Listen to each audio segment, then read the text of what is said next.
Welcome back to my channel. तो आज मैं आपको बिहार डीएलएड के मैथ का सबसे इम्पॉर्टेंट टॉपिक पढ़ाने वाली हूँ, नंबर सिस्टम।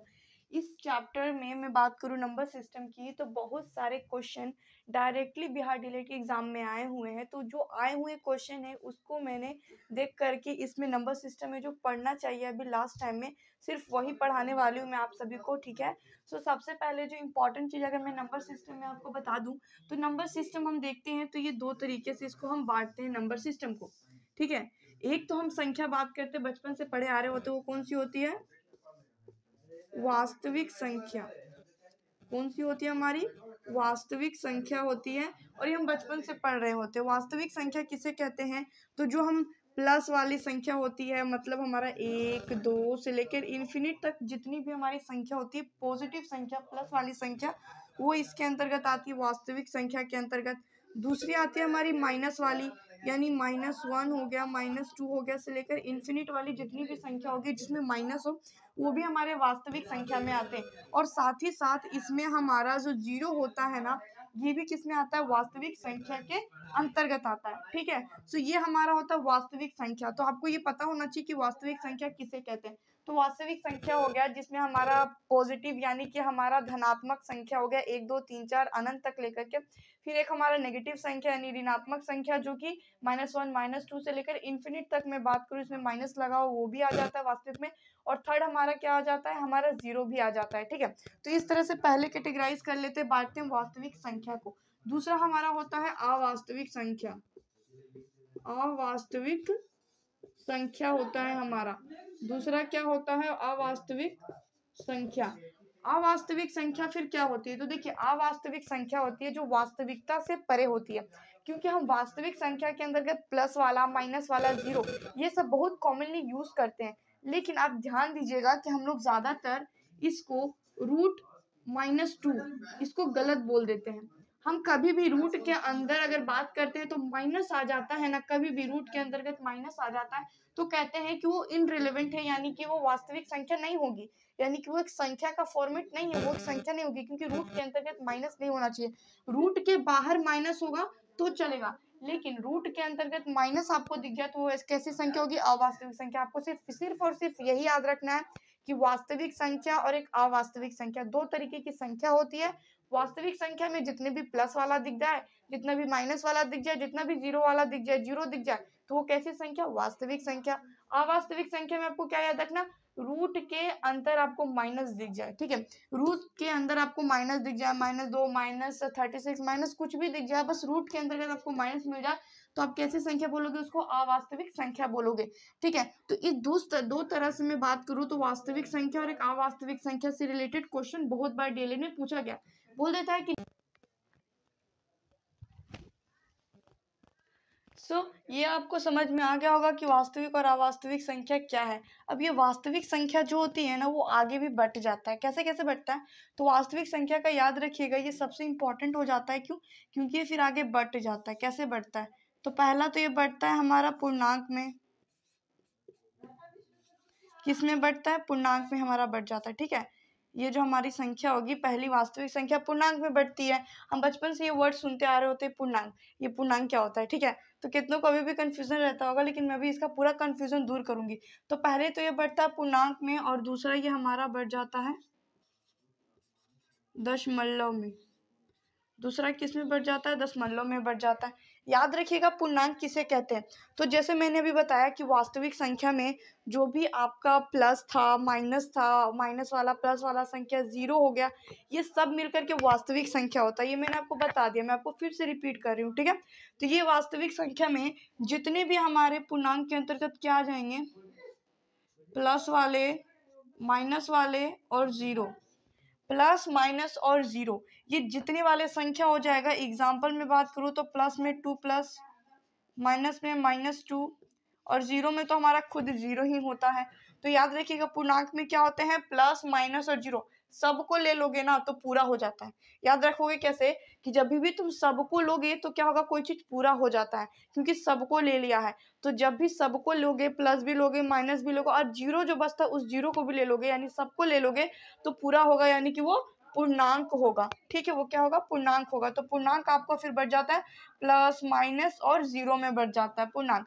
दशमलव में क्या होता है, ये दो तरीके से बटेगा, एक होता है शांत दशमलव, एक होता है अशांत दशमलव। याद रखिएगा दशमलव पहले क्या होता है, यानी कि ये पॉइंट, कितने को तो ये भी नहीं पता होगा कि दशमलव किसे कहते हैं, कोई बात नहीं। दशमलव जो होता है वो किसे कहते हैं, पॉइंट को कहते हैं। यानी कि जब हम भी कोई संख्या लिखते हैं, बोलते हैं ना 2.1, बोलते हैं ना कि कोई मूवी आती है तो 2.0, बोलते हैं ना कोई मूवी थी 2.0 करके मूवी आई हुई थी, ऐसे करके तो एक पॉइंट लगाते हैं ना, यानी उसी को दशमलव कहते हैं। आप उसको इंग्लिश में पॉइंट कह रहे हो, हिंदी में उसी को क्या कहते हैं, दशमलव कहते हैं। तो वही दशमलव हमारा जो होता है दो प्रकार से बढ़ जाता है, एक शांत होता है, एक अशांत। शांत से ही बिल्कुल समझ में आ जाएगा और अशांत से ही नाम से ही समझ में आ जाएगा। जैसे कि कैसे, शांत का एग्जाम्पल अगर मैं बात करूं तो 25/5 आपका ये क्वेश्चन दिया हुआ है, तब इसको आप सॉल्व करोगे, एक मिनट, 25/5 नहीं,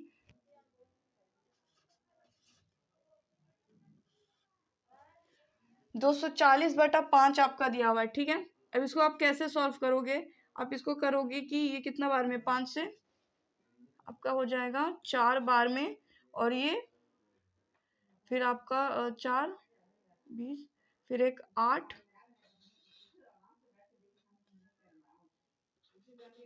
1, एक मिनट, ये एग्जाम्पल नहीं लेती हूँ। देखो शांत वाला में आपका क्या हो जाएगा, बिल्कुल शांत दशमलव का प्रसार होगा, यानी कि वैसा दशमलव का प्रसार होगा जिसमें आपको क्या मिलेगा, शांत मिलेगा। जैसे कि अगर मैं आपको बात करूं इसमें, तो जैसे कि यहाँ पर देख सकते हो आप एग्जाम्पल में क्या हो जाएगा, हमारा एग्जाम्पल हो जाएगा 1.2, ये बिल्कुल यहाँ पर क्या हो गया, हमारा शांत दशमलव प्रशांत हो गया, ठीक है। कैसा हो गया, बोर्ड पे लिख नहीं रहा है, देखो क्या हो गया 1.2, ये क्या हो गया, शांत हो गया। जैसे कि बोलोगे 24.6, ये क्या हो गया, शांत हो गया। इसके बाद कुछ नहीं लिख रही हूँ, इसके बाद कुछ नहीं है, 1.2 के बाद क्या है, कुछ है, नहीं है। फिर 24.6 के बाद कुछ है, नहीं है। तो ये क्या हो गया, एक तरह से शांत दशमलव हो गया आपका, ठीक है। शांत है बच्चा, बोलते हैं ना बच्चा बिल्कुल शांत है। क्यों क्यों बच्चा शांत होता है, क्योंकि बच्चा रुक गया। बच्चा को बोले बच्चा रुक जा, तो अब जा मत कहीं, तो क्या हो गया, वो रुक गया था, यानी कि वो शांत है। तो शांत याद रखोगे, जो रुक जाएगा, जो आगे बढ़ेगा ही नहीं, वो शांत हो जाएगा। और अशांत बहुत बदमाश होगा, वो बच्चा शांत नहीं होता है। उसका एग्जाम्पल ले लो तो क्या हो जाएगा, 1.22432, ऐसे करते करते करते करते ऐसे जाएगा। या फिर तुम ले लो 1.222, या फिर ऐसे ले लो, एक रेकरिंग जा रहा है इसका, ठीक है, ऐसे ले लो या ऐसे ले लो, रेकरिंग ले लो, या तुम इसी को क्या कर दो 1.222 करते करते करते ऐसे बता दो। तो शांत जो होगा ना बच्चा, उसके लिए तो कोई टेंशन ही नहीं है आपको, क्योंकि वो बच्चा शांत से रुक जाएगा, तो उसको कौन सा दशमलव बोलोगे, शांत दशमलव बोलोगे। लेकिन जो अशांत रहेगा ना, बहुत बदमाश होगा, वो क्या करेगा, रुकेगा ही नहीं, वो बिल्कुल आगे तक चलता जाएगा चलता जाएगा। तो हमेशा अशांत में क्या ध्यान रखोगे कि वो आगे तक जाएगा, तो वो हमेशा अशांत दशमलव होगा। और अशांत भी याद रखना, दो प्रकार के अशांत होते हैं। एक तो वो अशांत होता है जो एक जैसा काम करते जाएगा, आप कितना भी उसे मना कर लो, वो आगे बढ़ता जाएगा, एक जैसा काम करते जाएगा, आगे चलता जाएगा, भागता जाएगा वो बच्चा। लेकिन एक अशांत बच्चा वैसा होता है जो आगे तो जाएगा, लेकिन कभी इधर दुकान में घुस जाएगा, कोई चॉकलेट वगैरह बिस्किट खरीदने के लिए, कोई दूसरी दुकान में जाके घुस जाएगा खिलौना लेने के लिए। तो एक वैसा अशांत, उसका कुछ पता ही नहीं है कि वो कब भी कुछ भी और भी ला सकता है। वो ऐसा नहीं है कि वो एक जगह सीधा जा रहा है, दौड़ते जा रहा है, बच्चा को रुक नहीं रहा है। यहाँ पे आपको कैसे याद करना, ऐसे याद करना अशांत में। एक तो ऐसा यहाँ बच्चा आपको दिख रहा होगा अशांत में, एक ऐसा नंबर दिख रहा है आपको जो आगे बढ़ता जा रहा है, कहाँ आगे बढ़ता जा रहा है, और इसमें नंबर बिल्कुल चेंज होते जा रही है, नंबर एक जैसा नहीं है, कुछ भी नंबर आ जा रहा है। तो जब भी कुछ भी नंबर आ जाता है, इसी को क्या कहते हैं हम लोग, अशांत में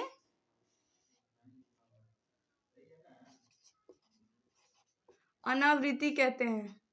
अशांत में अनावृत्ति कहते हैं, इसी को क्या कहते हैं, अशांत अनावृत्ति दशमलव। यानी कि वो ऐसा दशमलव है जो आगे जा रहा है और उसकी जो संख्या है वो क्या हो रही है, चेंज होते जा रही है, वो संख्या एक नहीं रिपीट हो रही है। यानी कि कुछ भी संख्या, कहीं से भी कुछ भी संख्या आगे की ओर बढ़ते जा रही है, वो एक संख्या आगे नहीं बढ़ रही है।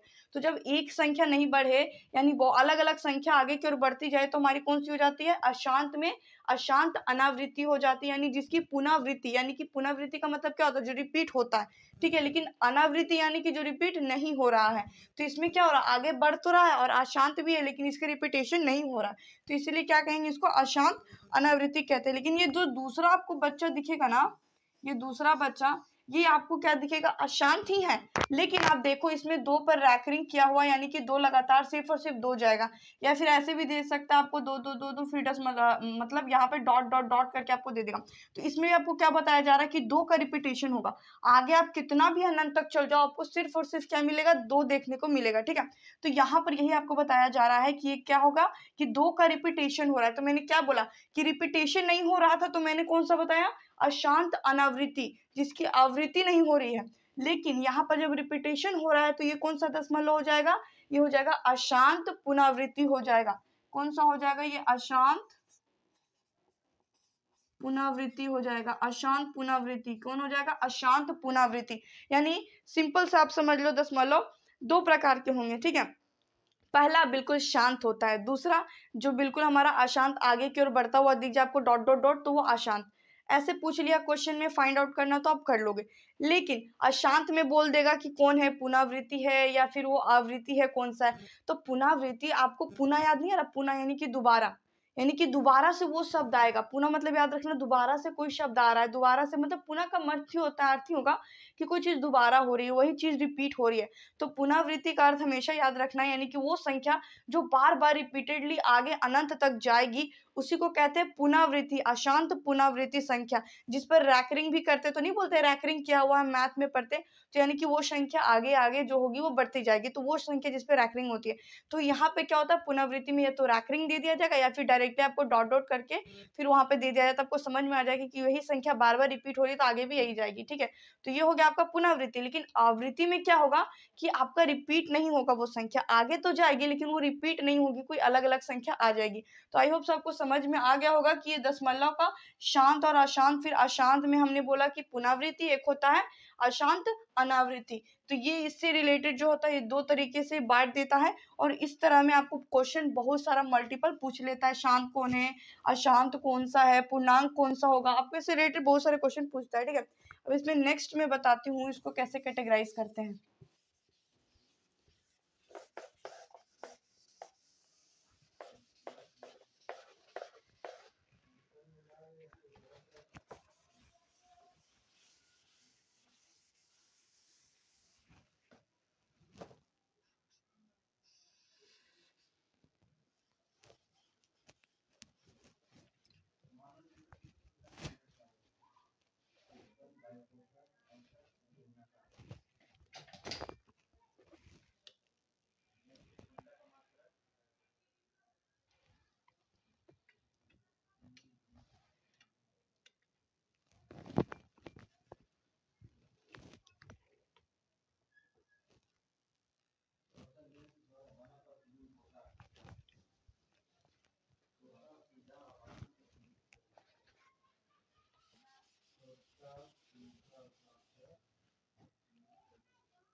तो अब यहाँ से अब हम देखते हैं पूर्णांक को, एक तरह से मैंने बांट दिया कि जो हमारा एक तो पूर्णांक था जिसमें मैंने बताया कि पूर्णांक में क्या क्या होगा, फिर एक तरफ मैंने बता दिया दशमलव से रिलेटेड कि दशमलव में हम इसको बांटते हैं, और शांत अशांत, और अशांत में भी कैसे, एक तो पुनरावृत्ति था, एक आवृत्ति था। ठीक है, अब यहाँ पर नेक्स्ट हमारा हो जाता है पूर्णांक को दूसरे तरीके से कैसे बांटते हैं।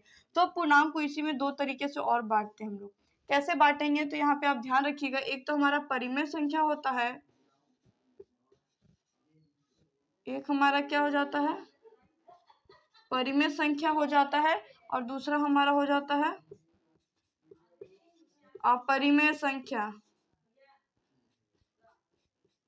दूसरा हमारा क्या हो जाता है, अपरिमेय संख्या। एक हमारा हो जाता है परिमेय संख्या और दूसरा हमारा हो जाता है अपरिमेय संख्या। देखिए परिमेय और अपरिमेय संख्या का हम बचपन से पता करते आ रहे हैं कि क्या संख्या होती है, फिर भी कंफ्यूजन। याद रखिएगा कि हमारा परिमेय संख्या को कैसे हम पहचानेंगे। तो ये जो 3 पॉइंट है बहुत इंपॉर्टेंट हो जाते हैं। के लिए कैसे होता है, 3 पॉइंट आप याद रखना हमेशा। वैसी संख्या जिसको आप p/q के रूप में लिख पा रहे हो, दूसरी हो जाती है जो शांत दशमलव में आपको मिल जाए संख्या, आप डायरेक्टली उसको परिमेय संख्या बताओगे कि वो परिमेय संख्या है।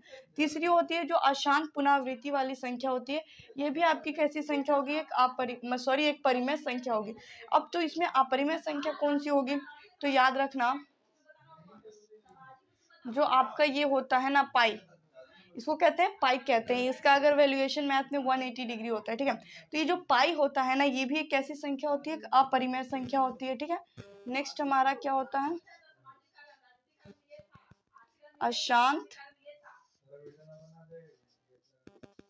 अशांत आवृत्ति, अशांत आवृत्ति, ठीक है। पहला जो हमारा हो जाएगा वो क्या हो जाएगा, अपरिमेय संख्या को पहचानने का ट्रिक, जब भी आपको पाई दिख जाए ये कैसी संख्या होगी, एक अपरिमेय संख्या। डायरेक्ट क्वेश्चन आ जाता है, कॉम्पिटिटिव एग्जाम में आ जाता है कि पाई एक कैसी संख्या है, परिमेय है या अपरिमेय है। तो हमेशा याद रखना कि अपरिमेय संख्या होता है हमारा पाई जो होता है, ठीक है। और एक होता है अशांत आवृत्ति, यानी अशांत आवृत्ति जो मैं बता चुकी हूँ कि वैसी संख्या जो रिपीटेड होती है, ठीक है, यानी कि अनंत तक रिपीट होगी, लेकिन उसमें जो क्या होगा, अलग अलग संख्या रिपीट हो, कोई 1 2 3 ऐसी संख्या नहीं होगी जो सिर्फ वो रिपीट होगी, यानी वो अनंत तक जाएगी और उसमें अलग अलग संख्याओं का रिपीटेशन देखने को मिलेगा, उसको क्या कहेंगे हम, अशांत आवृत्ति कहेंगे। तो परिमेय क्या है और अपरिमेय क्या है, डायरेक्टली हम इसको समझ जाएंगे सिर्फ ये 3-4 पॉइंट को याद रख के, ठीक है। तो ये हो गया हमारा एक तरीके से इसको कैटेगराइज करने का। अब इसी को नेक्स्ट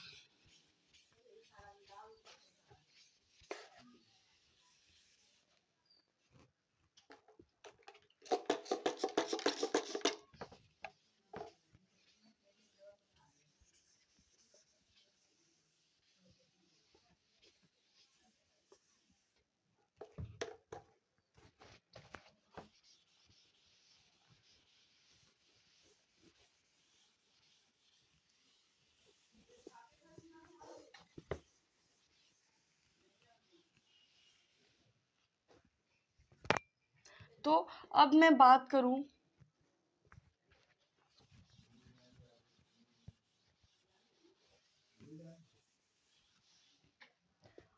अब आपको यहाँ पे इम्पोर्टेंट याद रखना क्या है कि आपने जो बेसिक कॉन्सेप्ट था वो देखा, अब उसके बाद एक और बेसिक कॉन्सेप्ट हो जाता है जो बेसिकली 1 नंबर में आ जाता है, जैसे कि हमारा हो गया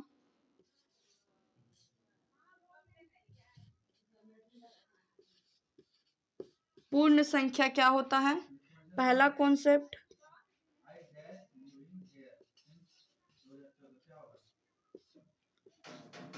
प्राकृतिक संख्या क्या होता है, ठीक है।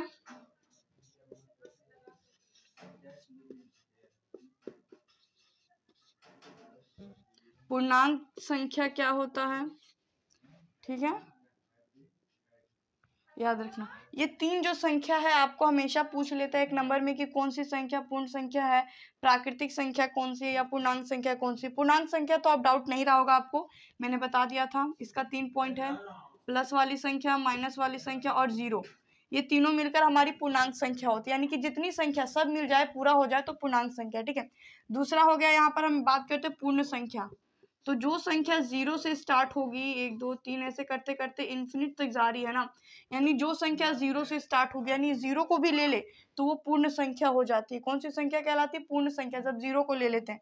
प्राकृतिक संख्या हमेशा 1 से स्टार्ट होती है, जिसको नेचुरल नंबर भी कहते हैं, इन्फिनिट तक जाएगी फिर, ठीक है। तो जब भी पूर्ण संख्या बात करते हैं तो कौन सी संख्या, जो 0 से हम शुरू करेंगे तो सारी संख्या, यानी 0 को लेकर के बात करेंगे तो ये पूर्ण संख्या। प्राकृतिक संख्या 1 2 3 कैसे याद करोगे, जब आपसे कोई बोलता है बच्चा गिनती सुनाओ, बाबू तुमको गिनती आता है, गिनती सुनाओ, तो आप क्या बोलेंगे, 1 2 3 4 5 6 7 8 9 10 ऐसे बोलेंगे ना, या इंग्लिश में बोलेंगे 1 2 3 4 5 6, 0 तो नहीं बोलते आप।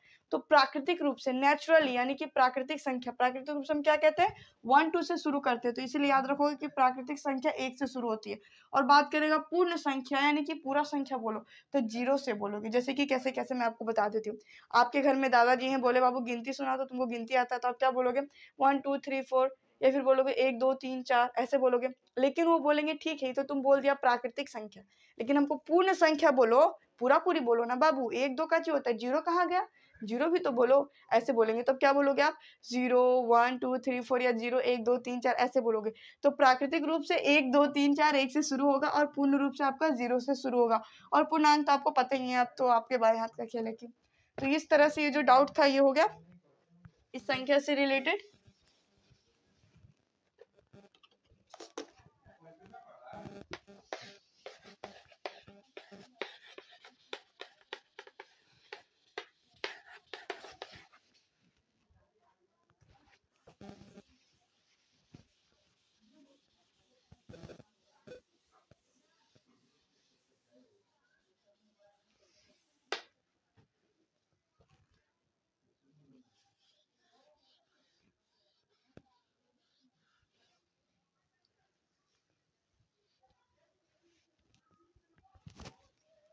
ठीक है, सो इस तरह से आपने देख लिया। अब यहाँ पे आपको याद रखना है कि जो एक और टॉपिक हमारा होता है वो कौन सा, इसी में नंबर सिस्टम का टॉपिक होता है। वो होता है हमारा क्वेश्चन के रूप में होता है कि परिमेय संख्या का परिमेय संख्या के साथ, ठीक है, आप कुछ भी कर दो, गुना कर दो, जोड़ कर दो, घटाव कर दो, भागा कर दो, इन चारों में से आप कुछ भी कर दो तो तो कौन सा मान आएगा? परिमेय संख्या आएगी या फिर अपरिमेय संख्या आएगा? एक क्वेश्चन आपका आएगा परिमेय संख्या और अपरिमेय संख्या, ठीक है, अपरिमेय संख्या। इसमें भी सेम आप कुछ कर दो, जोड़ दो, घटा दो, डिवाइड कर दो, गुना कर दो, कौन सी संख्या आएगी? जल्दी बच्चों कमेंट करो जिसको पता है इसका आंसर। सॉरी,